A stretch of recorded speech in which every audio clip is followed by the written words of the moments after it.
Para comprender el surgimiento del marginalismo, hay que saber primero qué ocurría hacia fines del siglo XIX. Estamos en la llamada Segunda Revolución Industrial, un salto tecnológico y productivo que se manifiesta en el notable avance de los transportes a través de la navegación a vapor y el desarrollo de los ferrocarriles, en la aplicación de la química a los procesos industriales y en la aparición de la electricidad. El desarrollo de la economía mundial provoca la concentración del capital en grandes empresas que pasan a dominar grandes mercados. Los países más poderosos como Gran Bretaña y los Estados Unidos organizan el sistema económico mundial en función de la llamada División Internacional del Trabajo. La instalación de grandes fábricas que emplean a miles de trabajadores consolida una importante clase obrera. Para defender sus derechos y satisfacer sus necesidades, la clase obrera tiende a agruparse en sindicatos y en partidos políticos. Las organizaciones revolucionarias se unen a los reclamos obreros. Las luchas se reproducen en todos los países capitalistas avanzados. A partir del análisis de los economistas clásicos y fundamentalmente de la crítica marxista, se deducía que la desigualdad en el reparto de la riqueza se fundaba en la explotación de los trabajadores por parte de los capitalistas. Se hacía necesaria entonces una teoría que explicara la desigualdad y que de alguna manera la justificara.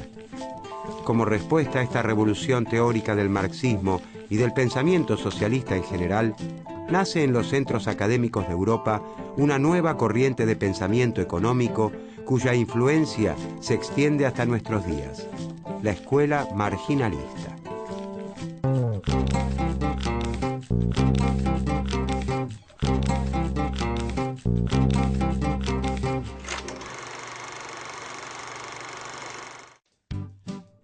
La escuela marginalista nace a fines del siglo XIX en Europa con la publicación casi simultánea de las obras del francés Léon Walras, el inglés Stanley Evans y el austríaco Karl Megger. Sin embargo, es el economista inglés Alfred Marshall quien hacia 1890 publica sus principios de economía y concreta la consagración del marginalismo al sistematizar el trabajo de los tres pioneros, integrarlos con los aportes de los grandes pensadores clásicos e instalarlo en Inglaterra. También se conoce a esta corriente de pensamiento como escuela neoclásica, buscando señalar una continuidad con los primeros grandes pensadores de la economía. Sin embargo, la revolución marginalista busca alzarse contra el sistema clásico y sus implicancias políticas. Es más parecido a un quiebre que a una continuidad. Marshall se transformaría en el primer intelectual en sustituir a David Ricardo como exponente indiscutido de la teoría económica británica. Su obra llega a imponer una nueva visión dominante de la economía. Con el correr de las décadas, las academias de economía de casi todos los países occidentales pasarían a cultivar una ciencia única, a utilizar un mismo lenguaje. La expresión economía política se reduce solo a economía. La política no solo desaparece como palabra, también se excluye del análisis los conflictos de intereses y la explotación que ocupaban un lugar central para los socialistas. Los marginalistas reinventan la ciencia económica sobre fundamentos que eliminan las referencias al conflicto social. Precisamente, el recrudecimiento de los conflictos en las calles y en las fábricas hace que los ambientes académicos, políticos y culturales se muestren especialmente receptivos a abrazar una nueva teoría en la que no existen oposición de intereses entre capitalistas y trabajadores, sino que rige la armonía social.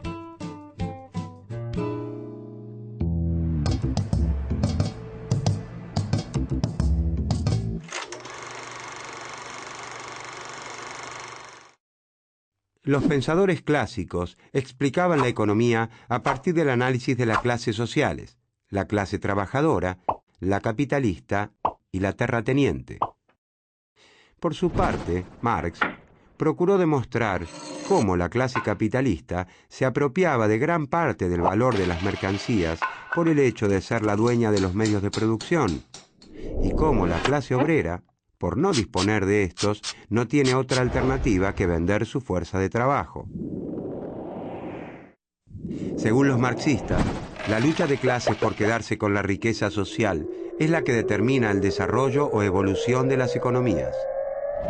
Tanto los clásicos como los marxistas entienden la economía política como una ciencia social que se dedica al estudio de las relaciones sociales que establecen los hombres y mujeres al producir y distribuir los bienes y servicios que necesitan para vivir.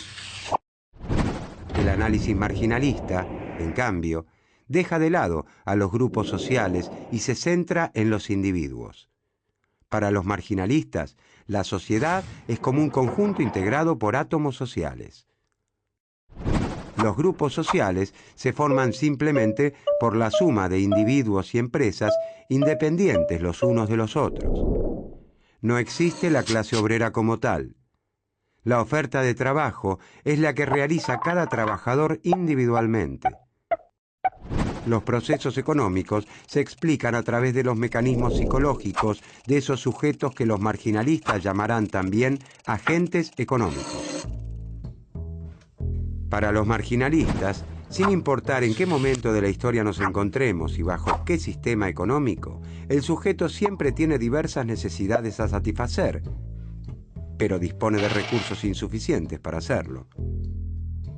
El problema central de la economía es entonces cómo maximizar el placer, cómo satisfacer al máximo nuestras necesidades con el mínimo esfuerzo.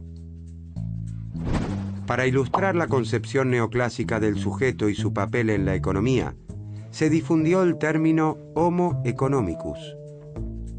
El Homo economicus es un individuo que siempre elige de la manera más óptima posible y guiado por su interés personal qué necesidades satisfacer de acuerdo a los recursos de que dispone.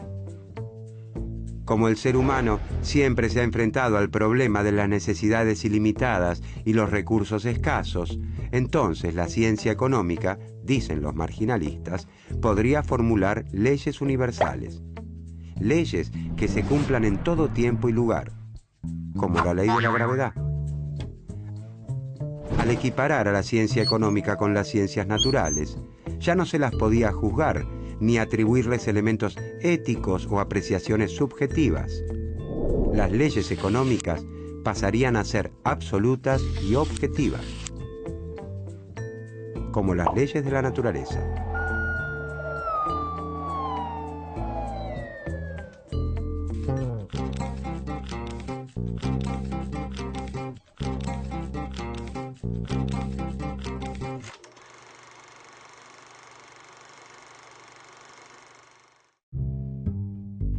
Los marginalistas pretenden ser ideológicamente neutrales en su análisis económico y para ello aplican a sus estudios fórmulas e instrumentos que toman de la física y de la química. En el mismo sentido, las matemáticas pasan a ocupar un lugar central en la ciencia económica. Una idea, por más simple que sea, debe expresarse matemáticamente para que pueda considerarse verdadera. En la actualidad, los economistas saben que un trabajo académico solo será reconocido en los ambientes más prestigiosos si utiliza modelos matemáticos. A través de las matemáticas, los marginalistas intentan encontrar las soluciones óptimas, la respuesta correcta a cada uno de los problemas económicos, desconociendo que la elección de determinado camino o modelo depende fundamentalmente de cuestiones sociales y políticas. Para los marginalistas, esas leyes universales que rigen la economía se derivan de la misma manera que actúa un científico en su laboratorio, aislando y simplificando las variables más importantes de los problemas económicos. Ahora bien, el problema no es la realización de simplificaciones, sino la distancia que puede existir entre esas simplificaciones y la realidad. Si la distancia es demasiado grande, es posible que se esté analizando una realidad virtual o imaginaria, sin punto de contacto con el mundo real. El supuesto principal en que se basan los análisis marginalistas es considerar que los mercados, si no interviene en ellos el Estado o alguna corporación, tienden por sí mismos a una situación de competencia perfecta. En un mercado de competencia perfecta, ningún empresario o consumidor tiene poder por sí mismo para modificar los precios. En un mercado de competencia perfecta, no existen los sindicatos, ni los grupos de presión, ni los carteles de empresas, ni otro tipo de grupos sociales que son tan habituales en nuestros días, pero que también existían a fines del siglo XIX, en los tiempos de los primeros marginalistas.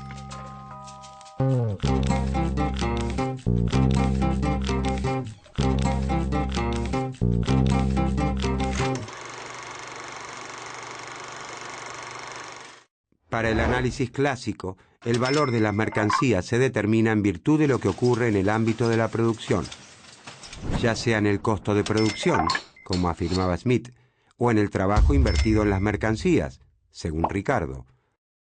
Entonces, para los economistas clásicos, las mercancías llegan al mercado con un valor objetivo dado por sus condiciones de producción. Los marginalistas desarrollan una teoría opuesta, la teoría subjetiva del valor. Subjetiva significa que el valor se determina en el momento del intercambio, de la compra-venta, de acuerdo a las circunstancias del momento. El valor surge entonces del juicio del consumidor acerca de la utilidad de los bienes. Para los marginalistas, en las mercancías no hay nada objetivo que determine su precio. De esta manera, dejan de lado la discusión acerca de la explotación del trabajo humano.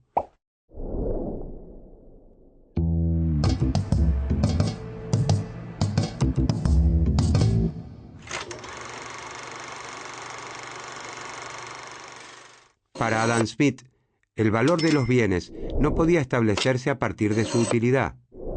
Como ejemplo, mencionaba cómo el agua, siendo más útil que los diamantes, tiene un precio menor. Pero los marginalistas señalan un error en el análisis de Smith.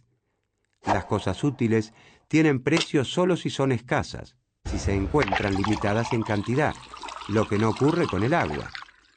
Las mercancías tienen precio porque son útiles y están limitadas en cantidad. Según los marginalistas, Smith se equivoca al considerar la utilidad total del agua.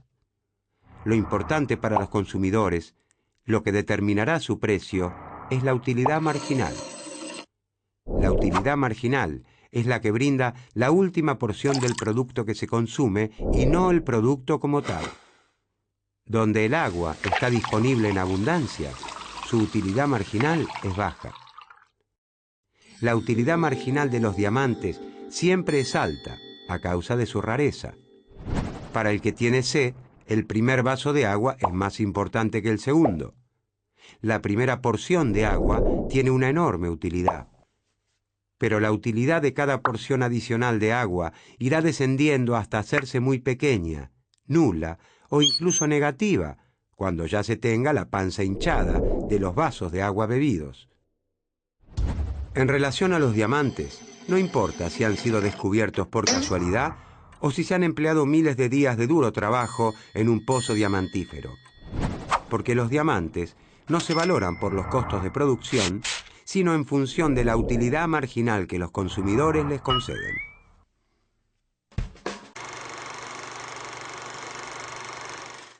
Para el pensamiento marginalista, la oferta y la demanda del factor trabajo se igualan entonces a un determinado precio, que es el salario de equilibrio. El salario de equilibrio es igual a lo que el trabajador aporta a la producción. La lucha de clases no juega ningún rol porque hay fuerzas objetivas que determinan cuánto le corresponde al trabajador y cuánto al capitalista. La distribución del ingreso está dada a partir de lo que aporta cada factor, tierra, trabajo o capital, a la producción. Todos los individuos reciben de acuerdo a lo que aportan. Los marginalistas se oponen a la intervención del Estado como orientador de la actividad económica. El mercado es el mecanismo más adecuado para lograr el mayor bienestar posible de los consumidores y el mayor beneficio para las empresas. Sin la intervención del Estado y de los gremios, el mercado encuentra el equilibrio. La oferta y la demanda se igualan y la distribución del ingreso es justa. No hay razones para que exista el desempleo, porque si se deja que los salarios fluctúen libremente, siempre existirá un precio por el que las empresas estén interesadas en contratar más trabajadores. El desempleo, dicen los marginalistas, es consecuencia de las fuerzas que atentan contra la libre competencia, como los sindicatos y la legislación laboral que limitan la reducción del salario.